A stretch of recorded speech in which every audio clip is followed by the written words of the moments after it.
The content that we are reacting to today comes from the channel Warrior Tier. Please check out his channel, and the original video will be in the description.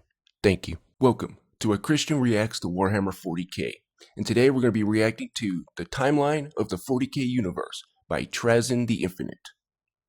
And before we get into the video, if you like what you see, please consider a like and subscription, as that really helps the video and the channel out a lot. Also, I do Warhammer 40k lore in the Bible shorts, which the motto is, I pull from Warhammer 40k lore to help explain biblical lore. And if you guys want me to react to Wes Hammer's timeline or any other timeline videos, let me know. Or I'll probably just move on from here. I'm milking it as much as I can. But anyways, let's go ahead and get started. Oh, and I do bring my biblical perspective to these. So that way I'm not just like every other React channel out there. Okay.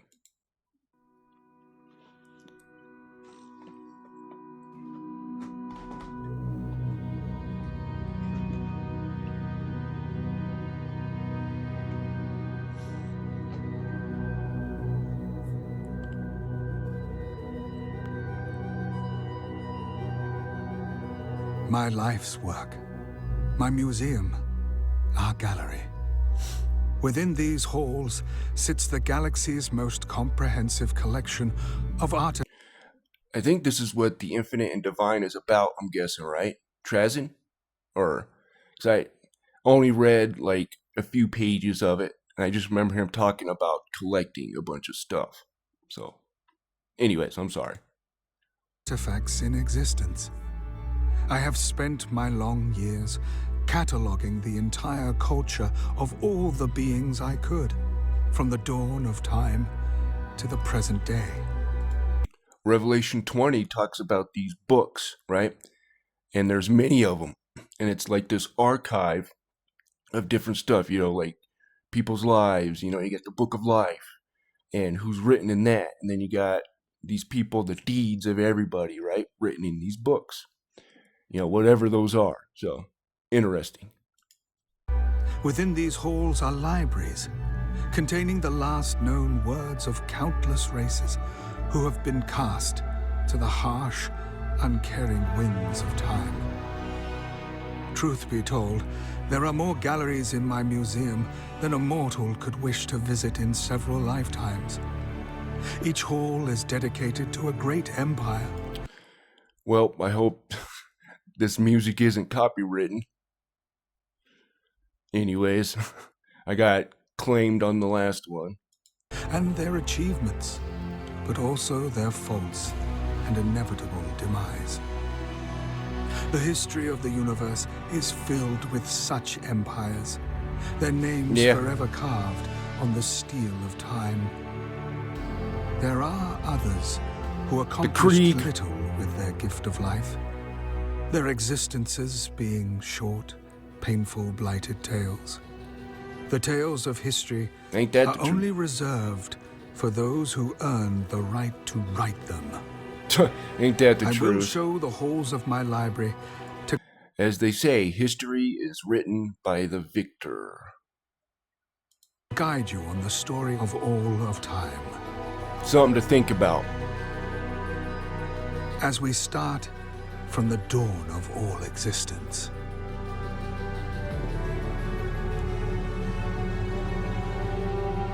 Sorry, I'm having a bad hair day too, so I'm sure you guys care about that, right?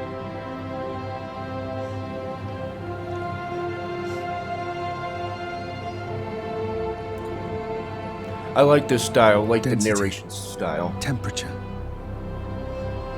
A singularity, initiating the expansion. Primordial gas and cosmic dust. As I said in the last one, the primordial money shot. If you believe in that, of course. Went into eternity to become... I'll just be honest, I have a hard time believing nothing exploded and created everything. That's my opinion, though. Everything we know. Takes more faith than me believing in a god. But again, my opinion.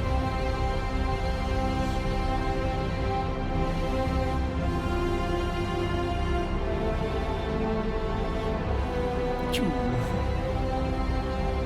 They don't know those are actual lasers going Gravity off. is the key to it all. Gravity birthed the stars. It connects the galaxies, guiding them in motion to their inevitable orbits, that haunting cosmic And, you know, the Bible says God is the one who holds everything together. Anyways.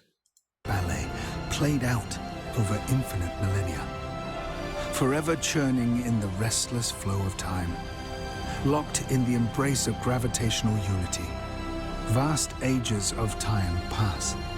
Ancient evolution forms in the stars. Gravity guides worlds beyond count into existence. As the stars collapsed and more were driven into the infinite, the impossible happened. Big old fart. Sorry. The first true life in the universe emerged, victorious, in an arms race of evolution. Oh man, I hope this music isn't copywritten, man. Oh well. Just gonna have to take it, I guess. Barbarism. I suppose I should introduce Definitely the heard the last immaterium, video. the Sea of Souls, the Ether. It has many names. However, it is generally referred to as the Warp, an alternate. And of course, the Bible has what is called this shadow of death, which would be considered Hades and stuff like that.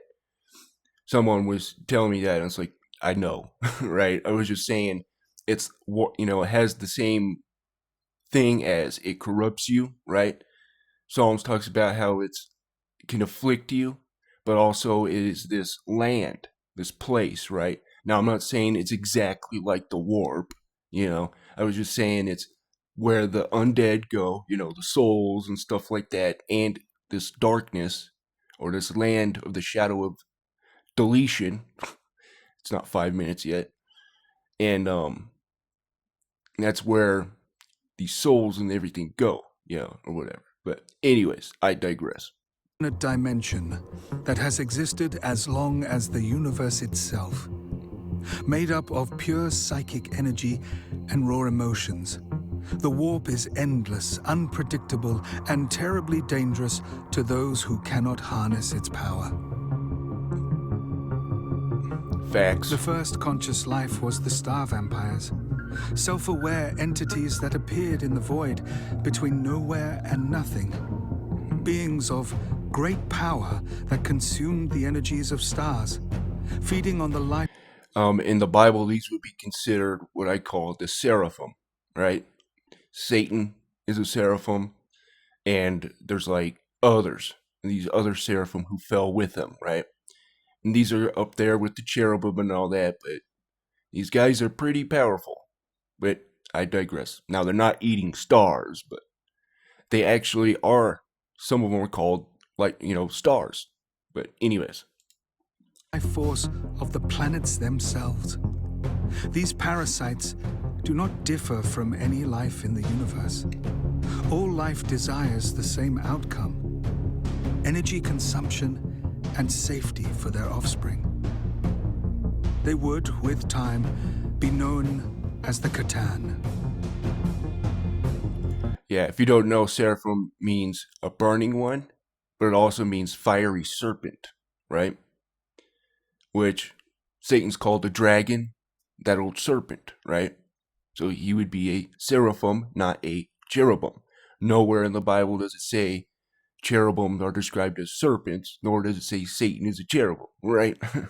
But it gives you a hint saying he's a dragon, fiery serpent. Okay. The cursed reptilian Old Ones scraped their primal forms onto the shores of worlds, long dead before even we Necrons evolved to stand upright. The first true sentient beings to cross the vast reaches of the galaxy. They were the first to climb the long trail of evolution and self-awareness. Their ceaseless advances placed them at the top of the pyramid in this galaxy. Oh, okay. They traveled through the stars like dust travels on the breeze. Just checking. And even built what younger races would call the Webway. Through the Webway, The Old Ones seeded life on hundreds of worlds. In their wake, and the Bible talks about these gates, right, which are portals, and some of them are explained as whirlwinds, right, which is very interesting. And then it talks about in the New Jerusalem, which we'll probably get there, that there's gates, these gates, right? And in the book of Enoch literally calls them portals. So, interesting stuff. they birthed countless untold species and cultures. The Eldari and the Korks, I do believe, which were old orcs, Life was cruel to our species. smarter ones. I need not tell you that. Evolving upon a cursed world, falling victim to the scorching heat of our nearest star, withering our bodies and lives. Our suffering evolved our culture and history. What's kind of cool about these timeline videos is everybody has kind of brought their own little different theme to it. So it's a good thing about the Warhammer 40k community is that the lore channels are not like each other. You know what I mean? They're all different in some sort of way. Well, some are, but anyways, I digress. We built our empire despite the struggle and endless pain. We were worthy of the gifts the stars had shown to the others. Our leaders met with the Old Ones. We begged for the cure to death, to show us the secrets of immortality. They refused us, refused our desire for life. And in their ignorance, they doomed themselves. There was no choice for us. We waged war against the tyrants. Reminds me of Independence Day, doesn't it? I wonder if that's where Independence Day got it from. I bet you. Everybody seems to copy Generations Warhammer ground 40k. to powder beneath the heel of the greedy and the vicious. Even with our unified empire, even with Was the it might Independence Day? of What? countless worlds and millions of genius Think so. warsmiths, Anyways, never mind. the strength of our dynasties was not enough to defeat the Old Ones. The war was lost. The greatest defeat being that we were still cursed to weak, frail lives.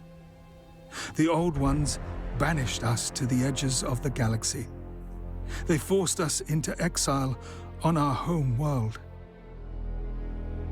It was then that the Catan Toxic came as with can their be. offer. The ancient beings of the cosmos had appeared.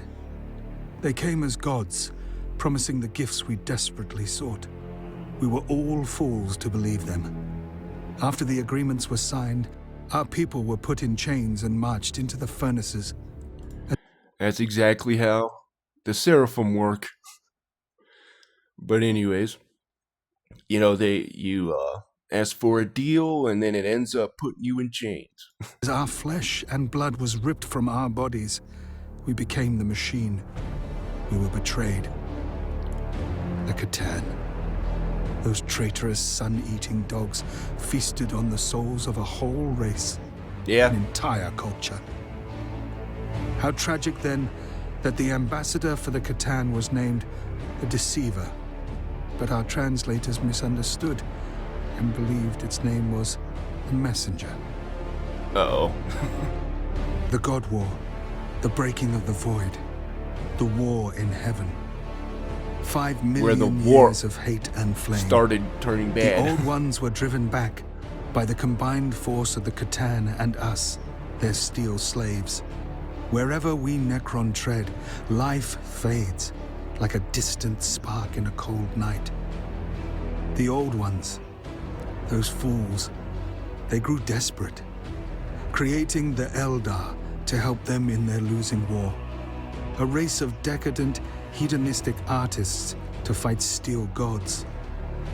Fools. They created the fierce Krork. Okay, I was just getting ready to ask that. I was like, didn't they create the Quarks too? But there you go.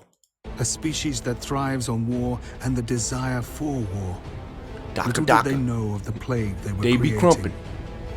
And on a small habitable world, it was said that they also seeded baseline primate life. As the last defense strongholds are on the verge of collapse, after we have flayed the minds and spirits of countless Old Ones, they formed their last doomed battle line. As the Old Ones were pushed into oblivion, Zarek, the Silent King, led our armies against our slave masters. We turned on the Catan. The Catan were weakened by the war against the Old Ones and the threats of the Eldari and Krork armies. The Catan were shattered, defeated and placed in our stasis chambers, made to watch from containment as the race they sought to enslave freed themselves. These are called the Catan shards, by the way, and the Necrons use it in battle and all that stuff.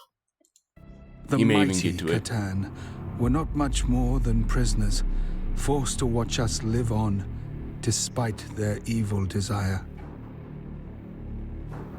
Weakened from the wars, we faced the new threats of the multiple upstart races, the Eldari, the Krork, and so many more. The Silent King decided our fate. We were to wait in silence as our armies rebuilt. We need not fear time like our puny carbon-based enemies.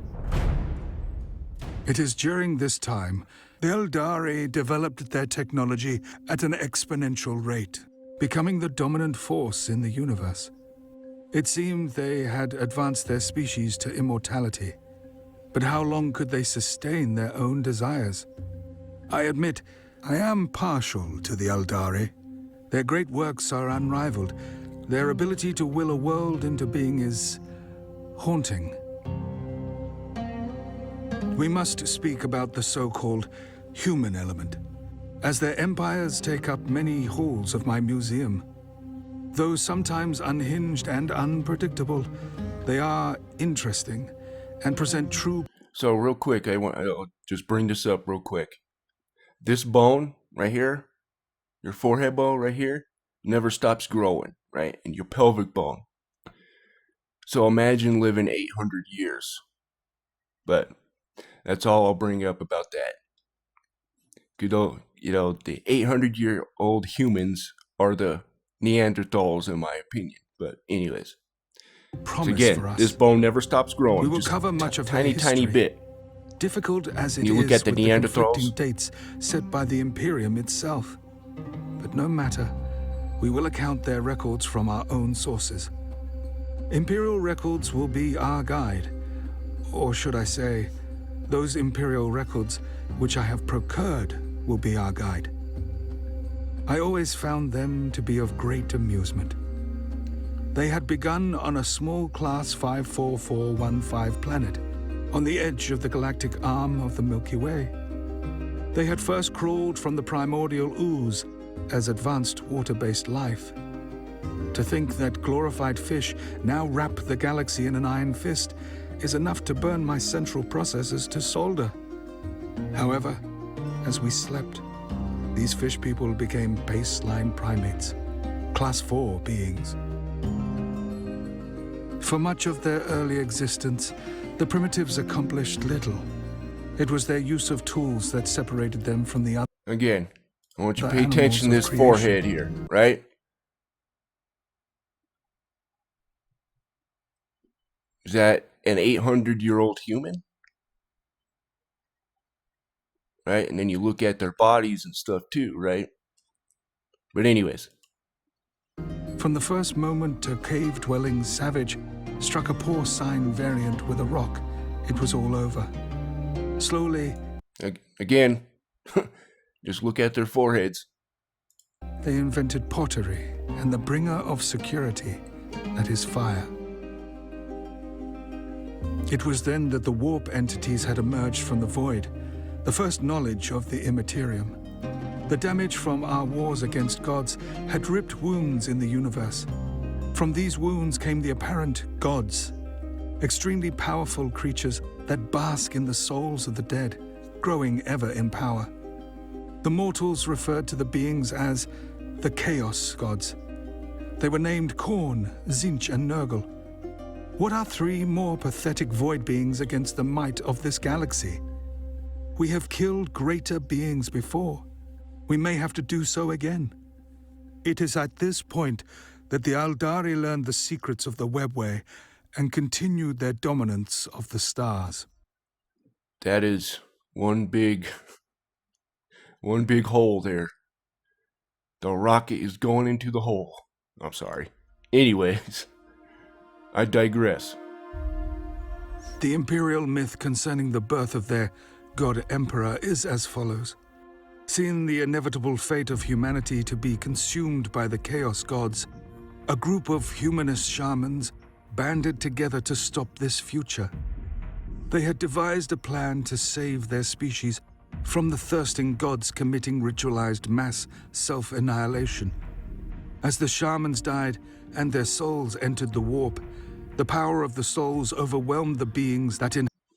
Okay, so I was told that this was not canon anymore.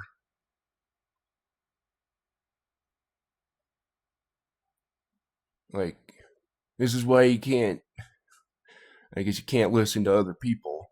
But I was straight up told and got yelled at for it or whatever, and anyways. Inhabited that dead void.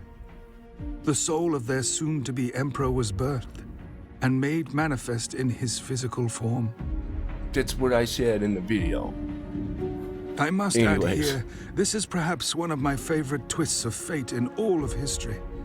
Deep within a black stone complex, which crashed on Mars before the rise of humanity, is the Noctis Labyrinth.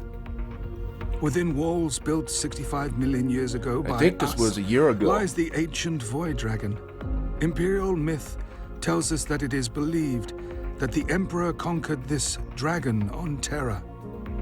After this defeat, it was imprisoned beneath Mars for all time. Little do they know, those red-robed clicking iron princes, that their Void Dragon is a Catan let loose by corrupted slumber codes. I wonder how they would react to the news that its real name is the Eater of Knowledge. The humans began their empire on Terra. Their grasp of technology is slow. They spend much of their time throwing sharpened tree pieces at each other. Terra had a multitude of cultures, each one's god more important than the other. It was during this time that the Chaos Gods had fully awakened. With the abundance of new souls, the Chaos Gods had grown stronger. One human myth is that these events in their early years manifested the gods. Khorne was born in the charnel pits of millions of dead humans. Nurgle vomited into the universe in the wake of the vast catalogue of their illnesses. And the Black Plague during the artistic awakening periods of each unique Terran culture. How arrogant to think that the universe would notice their tiny conflicts. Humans had conquered their homeworld. They had experimented with the possibilities of travel through the Immaterium, still unsure of how to harness its power for space travel. They had developed primitive spacefaring capabilities and set off to terraform their solar system. They have always been amusing creatures. These are good themselves animations, masters of the cosmos. Depictions. Even back when fire was their most advanced achievement.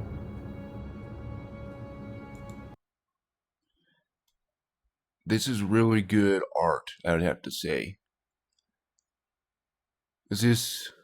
I don't know, man. It would be nice to get an editor that can actually do stuff like this. Because there ain't no way I can. It would take me a good while before I could do stuff like this. Even my AI stuff that I do for the Warhammer 40k, man, I still need some work on it. Put in the parameters. In essence, they are simple jellyfish, a travesty of nerves that stems from an inferior brain, piloting a suit of bone, wrapped in decaying meat. It is their arrogance that I enjoy so much. They were never meant for the stars, yet they do all to conquer each parsec. They fight amongst themselves more than any enemy. Tranquility makes them squirm. They lived for war. The humans built colonies throughout their nearest worlds, a slow process due to their primitive spacecraft. They continue to do what they do best, Because they don't have to Build send their and guy, breed. their kids into Worlds battle. are terraformed and colonized. Sublight travel was their archaic way of colonization. Each colony drifting farther from the home world of Terra. Overexpansion resulted in loss of communication. It was only a matter of time before this formula would collapse into bedlam and chaos. As the years drift. Alright, sometimes I do gotta stop it, and I know it gets annoying and all that, but it stops the copyright and all that. If it's not already copyright claimed by the music. I hope not. On, countless interstellar empires emerged, trading throughout the galaxies. Most of these supposed empires bore me. They prosper for such short spans of time. One does not even need to remember their futile existence. Somebody doesn't like humans. The humans furthered their grasp on nature, bending any resources they could find to their greed. Colonies stretched into the vast reaches of solar systems, overextending their empire. The myths of the Emperor continue to grow. It is said the Emperor arrived on Molech and found a portal into the Immaterium. A deal was made with the Chaos Gods for the gift of knowledge of warpcraft, allowing the Emperor to create the Primarchs.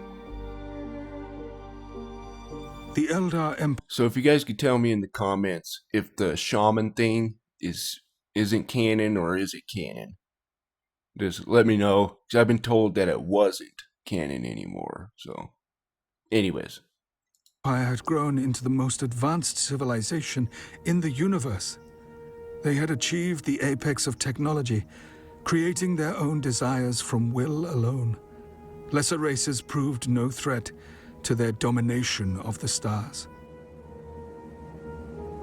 The human gene saw an evolutionary jump. There were sudden appearances of psychers, as they call them, cursed individuals who can draw power from the Immaterium. You'll see in the Bible that these sorcerers or whatever in the Bible, they draw from darkness, it says, or they communicate with darkness, or death is what it's called in the Bible, right? And also this shadow of death, this place, this land, or it even calls it the land of the shadow of death. Humans who developed the navigator gene allowed the first human navigators to make the passage through the warp. The great navigator bloodlines controlled warp travel. The humans continued to explore and colonize all that they found. Treaties were signed with dozens of Xeno races. It was truly a golden age for humanity. Technology often gets the better of the primitive species that craft it. The promises of comfort and ease of existence has led to the downfall of dozens of species. It was then that man's greatest creations, their slaves, turned on their masters in force. The cybernetic revolt, as it was once called, started with the men of iron. Those are pretty cool. In the Bible it talks about how, now this is more of like being a cybernetic instead of like a full-on robot, in my opinion anyways. But it talks about how iron will mix with clay, or try to mix with clay, right? And clay is always humans, right? We're always described as clay, right? He says, we are the clay, he is the potter, right? Stuff like that. So it's very interesting how, and then it even says, they shall mingle themselves with the seed of men. Who's the they? But anyways, I digress. Anarchy ripped throughout all of humanity. The golden age of humanity ended in brutality. Who knows how many billions lost their lives, or what technology was destroyed in the process. Across the stars, another empire fell to time.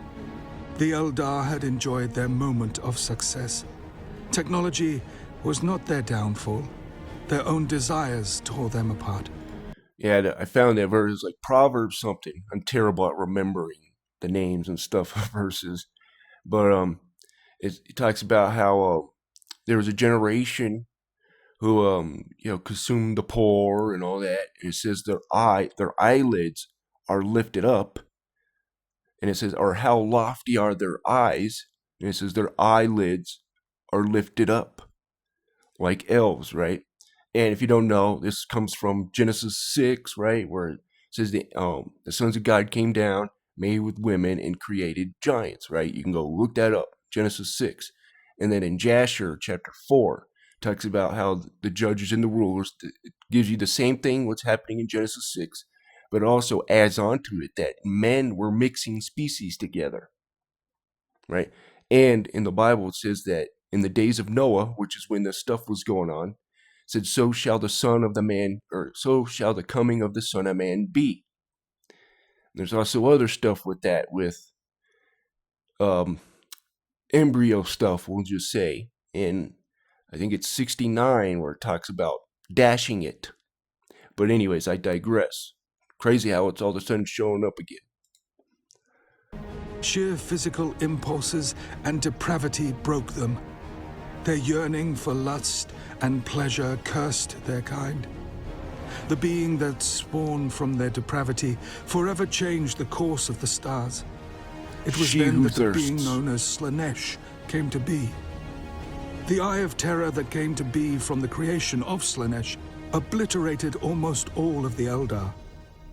She who thirsts, as some have called Slaanesh, feasted on billions of Eldari souls. Some of the Eldari foresaw the dark future and left their homeworlds behind. The craft worlds were all that was left of them now. And of course, I've talked about this in the last one, of the New Jerusalem, right? Jesus says he's going to go, there are many mansions in his house, and he's going to go create one for us. And this is on the New Jerusalem. The New Jerusalem is also where those portals are, this wall of portals, which has got angels guarding each one. And, what was I getting with? Oh, and it can descend and probably ascend. And then in Enoch, it says that when he looked at the ceiling, he said he could see the path of the stars and these lightnings and stuff like that. So is he looking in outer space?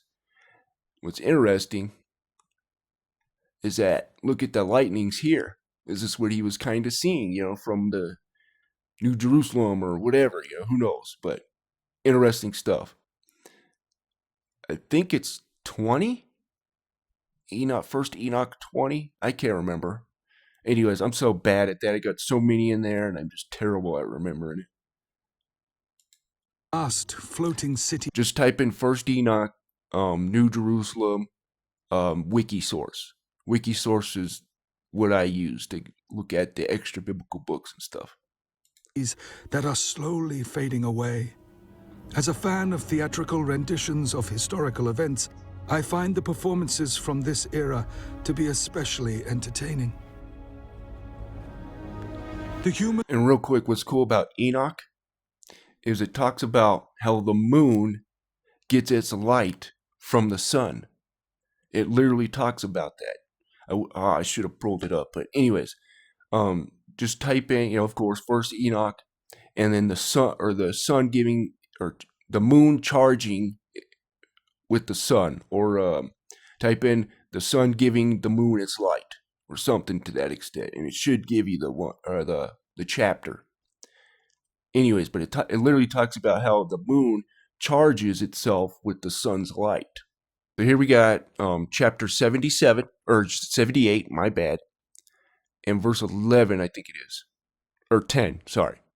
And Uriel showed me another law, when light is transferred to the moon, and on which side it is transferred to her by the sun.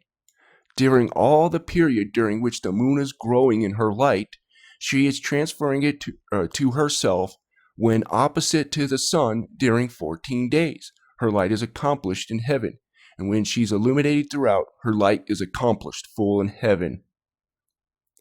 And for the first day she is called the new moon, for on that day the light rises up upon her. Interesting. So it says the sun gives the moon its light. Anyways.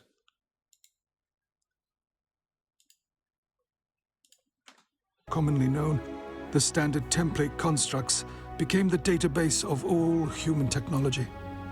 Humanity was plagued with warp storms that appeared throughout the far reaches of the galaxy. Warp travel was impossible, and the colonies began to erode. This is a difficult time for my collection. Almost all the important artifacts had been stolen by that damned Mechanicus. Ugh, if only I were awake during this time. The humans are easy candidates for the corruptive powers that inhabit the warp. Through the warp storms, psychic energy flowed into space. The weaker of humanity's psychers suffered from demonic possession. The human race tore itself apart. The Emperor of Mankind began his plans for domination. He began work on creating the gene seeds that would lead to the formation of his 20 sons, or as they are more commonly referred to, Primarchs. Imperial record fails to state exactly how this event occurred. It only states the Primarch embryos were scattered throughout the galaxy. You know, and it talks about how Goliath, remember how it said in Genesis 6, talks about the sons, God came down, made with women, had these giants. Well, we'll get into that actually. Talk about Lucifer, who was a man, by the way. Literally calls him a man. But anyways, Goliath, said to be from 9 to 13 feet tall. And he had brothers with him that were supposedly pretty tall themselves. You know, it wasn't just like this abnormal thing, you know, like we have tall humans. This guy was still able, while being 9 to 13 feet tall, to battle and, you know, to swing a sword and all that. Usually with people that are that tall can barely walk. So, very interesting. All blame is laid at the feet of the Chaos Gods for this deed. But who can really say? The Emperor set out on his quest to find the missing Primarchs. My sleep was suddenly over. Myself and other High Lords awakened from our slumber. My initial excitement evaporated as the realization of how much time had passed. I had to continue my work. It was my duty to my dynasty to store the relics of our past. Even that miserable little pile of secrets Urakin was awakened. However, this was not our time to reclaim our galaxy. What a time to be awake, to witness this short era of grandeur. This story of this era contains artifacts that are amongst my favorites in all of my museum. The warp storms that plagued mankind for over 5,000 years drifted away. The Emperor of Mankind was known as the greatest psyker in history. And I guess you could say, you know, the Crusade or whatever in the Bible would be when Israel was going into the land, you know, taking Israel and the land of Canaan.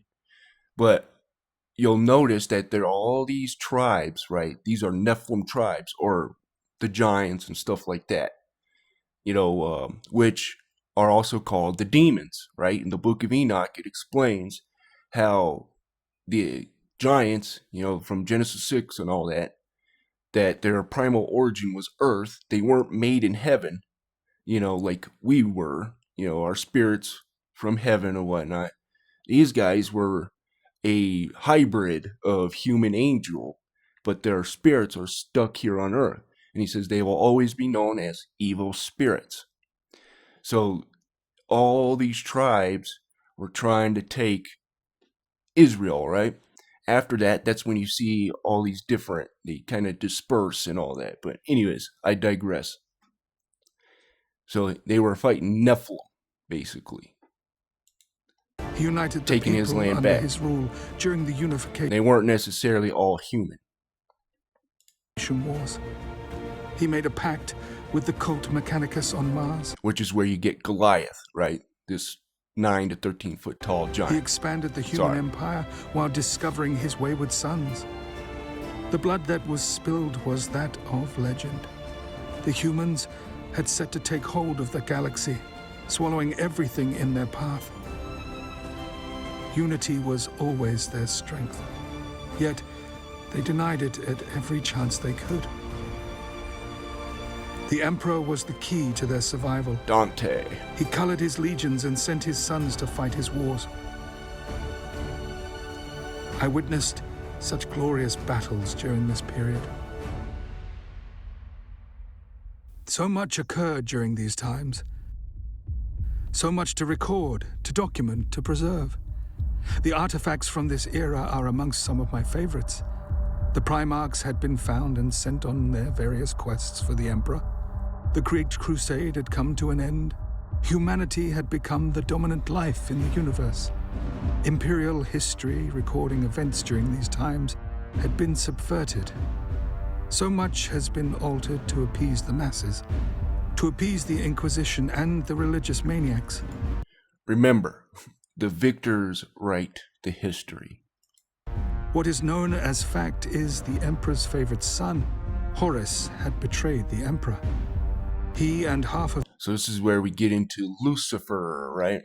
Now we're told Lucifer is Satan, which he's not.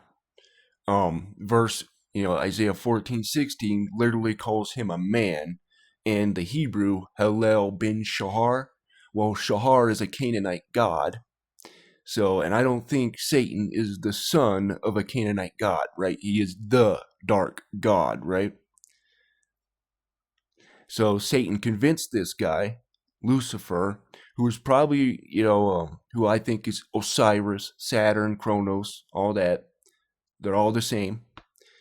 And Osiris and stuff is depicted around 10 feet tall. Now, I don't know, he could be taller, but it's very interesting. And so something happened to this guy, Lucifer, and Satan convinces him, and he's trying to take the throne of God, right? Which the Word, right, or Jesus, God says he put the government on him, on his shoulders, right? And Antichrist means to be in place of Christ. So this Lucifer character, and in the book of Enoch, talks about the son of the serpent. All right, so this is Enoch chapter 69. Now this is where that embryo thing was, and you can read it right here. In the smitings of the embryo in the womb. Interesting. But anyways, so that it may pass away, in the smitings of the soul, and the bites of the serpent, and the smitings which befall through the noontide heat. Ready? The son of the serpent named Tabiet, who in my opinion, this is Lucifer. So something happened with this guy. And he was trying to take the throne of God, or the Word, Jesus. Yeah, let me go back here. Of his brothers rebelled against the Imperium, and I was there to see it play out. The Battle of Isfahan III was where the treachery transpired, with blade and firearm. To see the armored warriors battle, brother against brother, it was as beautiful as it was tragic.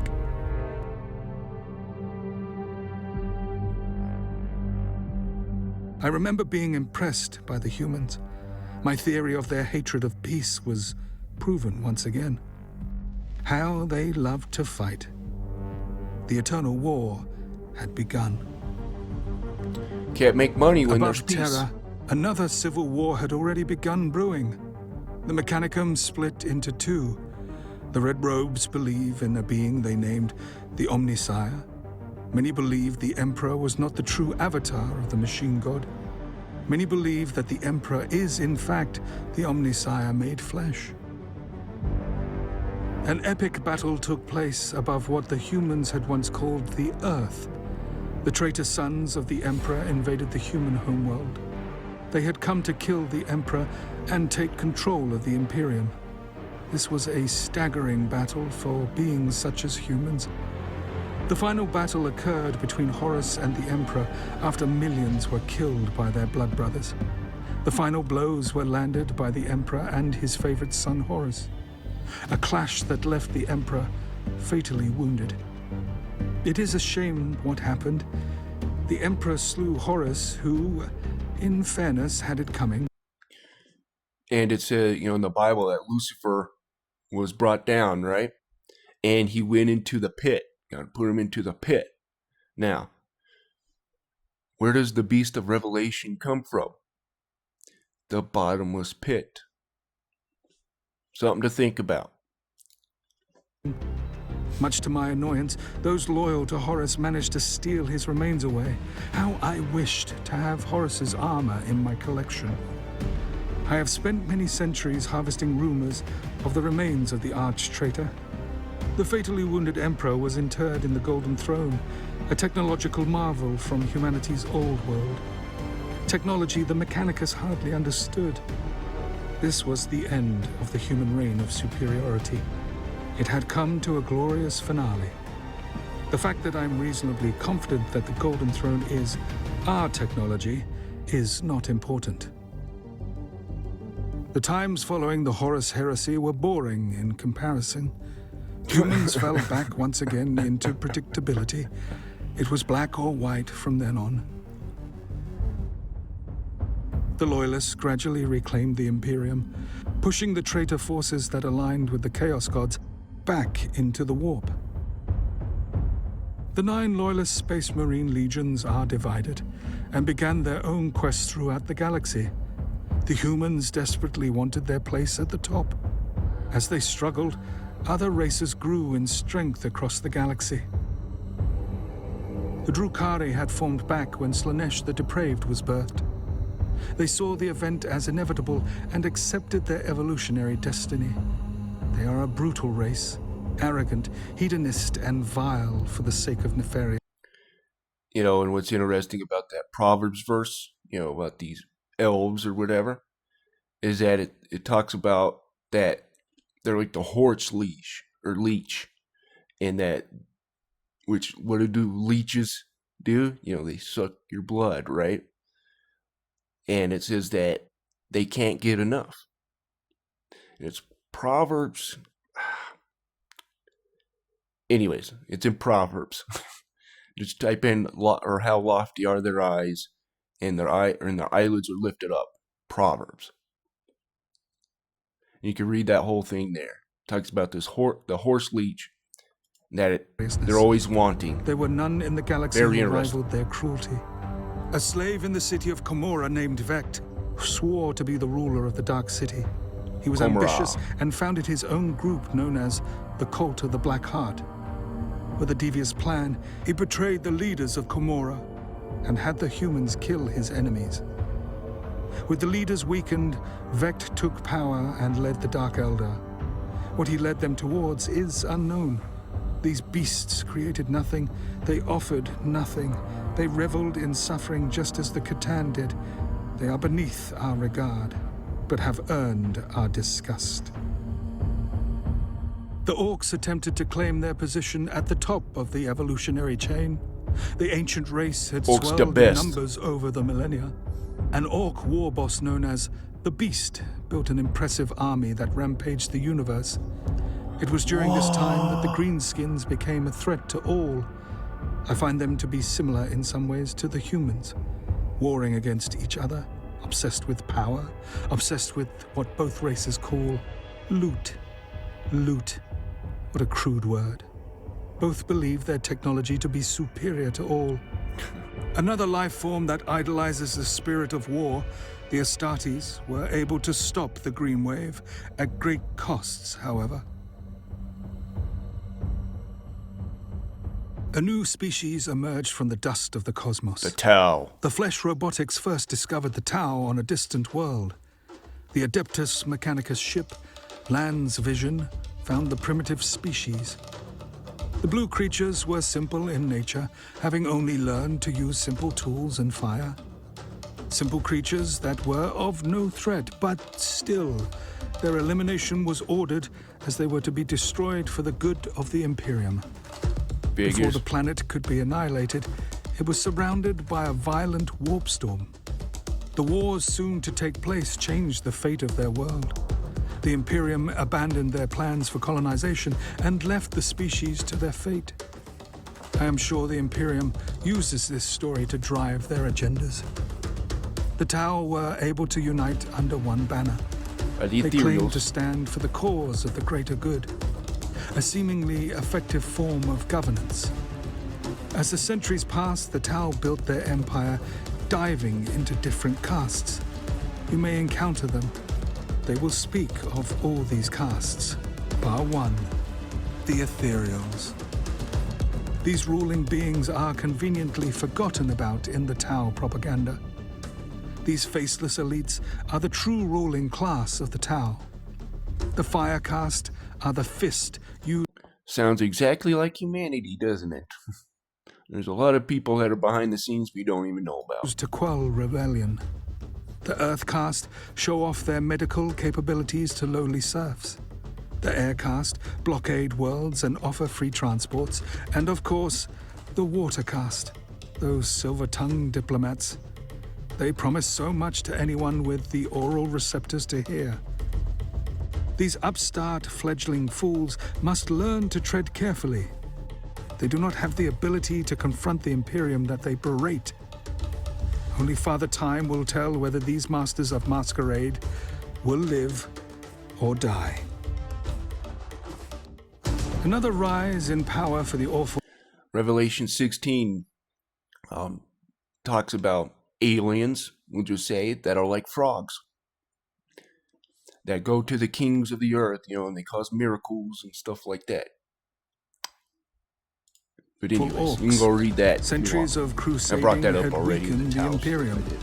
Humanity teetered on the verge of collapse. The Orc invasions were relentless. Even worse, the more the Orcs suffered, the more they grew. Countless star systems fell to the green wave. It is their chaotic nature that holds them back from remaining atop their evolutionary chain. A culture predicated on the desire to be bigger and stronger than the rest can only go so far without true governance. I hope these are from like Epidemic Sound or something like that.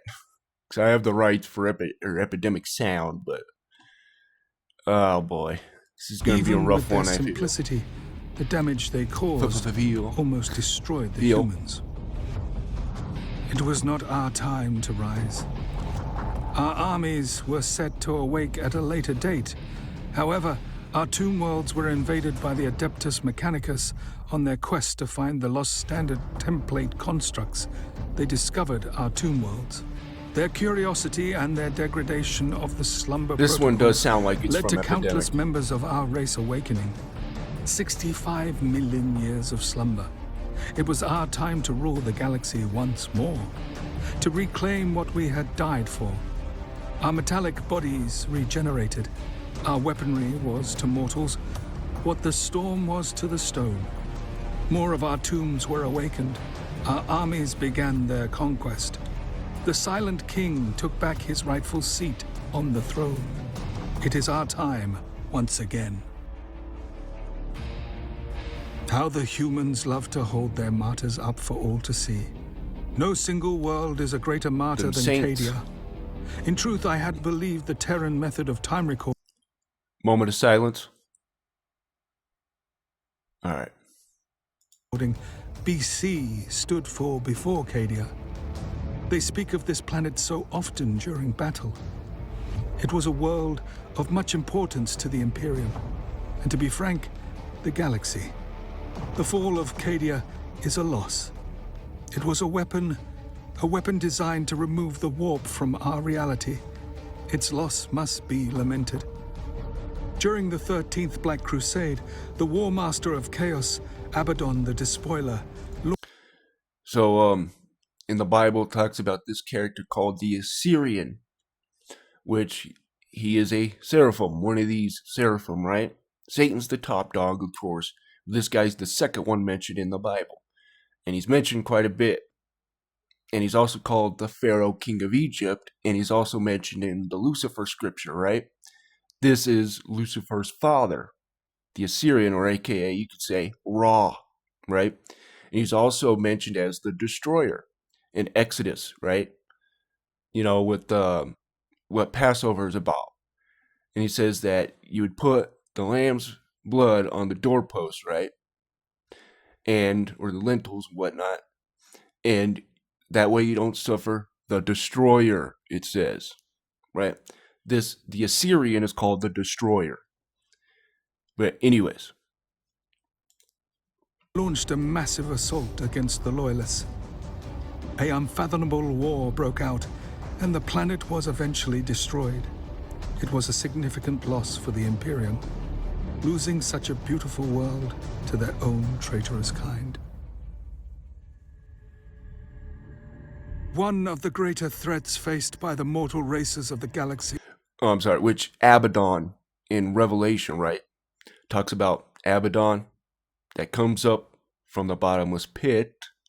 But anyways, which he's not Lucifer, he's the top dog, he's his father, basically.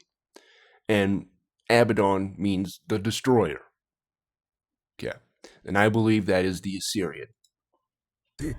Are the beings we labeled the Great Devourers, the Tyranids. The humans named them the Tyranids after their attack and consumption of Tyrant Primus.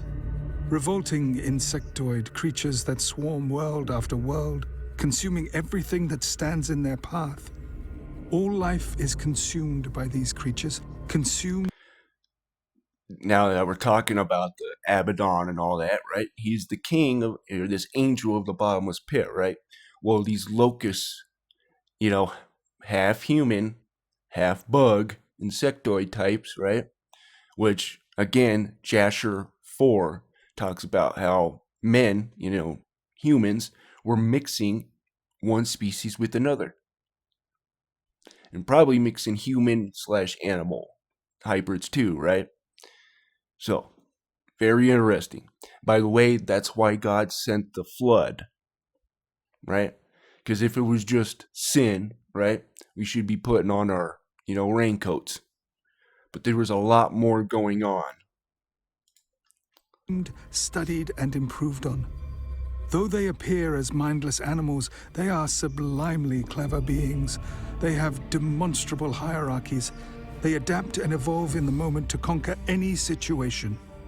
Little is known Dang, this is of going to be their a long history. video. I There apologize, are no guys. records of them before the Great Sleep. They appeared from the deepest reaches of space. The humans first discovered the creatures in the eastern fringes. Rumor has been said that they were first seen by the Inquisition as far back as the 35th millennium. I'm just going to let this play out. Speculation and rumors, of course, but I still enjoy this discord. It is said that they have begun to surround our galaxy, ready to unleash their own conquest, after being drawn by the Emperor's light within the void. I cannot... If you guys don't know, this is where, they get Leviathan and Behemoth, right? And in the Bible, Leviathan and Behemoth are mentioned in Job, but also in the book of Enoch, chapter 60. These are two monsters, right? Leviathan was put into the oceans or the abyss. This would be who you would call Tiamat, Gaia, Hela, all that. And then you got the Behemoth who was put on the earth. Which is quite interesting that you get a beast from the sea that rises up from the sea and a beast that comes up from the earth. But anyways, I digress. But that's where Behemoth and Leviathan come from, like the High Fleet Behemoth and High Fleet Leviathan. say if this is true or not. Others believe they are being pushed back, chased. And the Bible explains how this demonic kingdom or whatever is like a hive mind, right? Jesus asked the demon, he says, what is your name? He says, my name is Legion, for we are many, right? That's a hive mind. But anyways. Into our regions of space. All of this poses a great question. I know I said I was going to let it go out. Are these beasts coming to this galaxy after having consumed everything they could in their own? Or, and this is not the ideal case, are they running from something greater? If they continue their rude interruption of the drama that is the galaxy's unfolding history, I may have to add a new section to the gallery. Perhaps I will name it A Brief History of the Tyranid Species.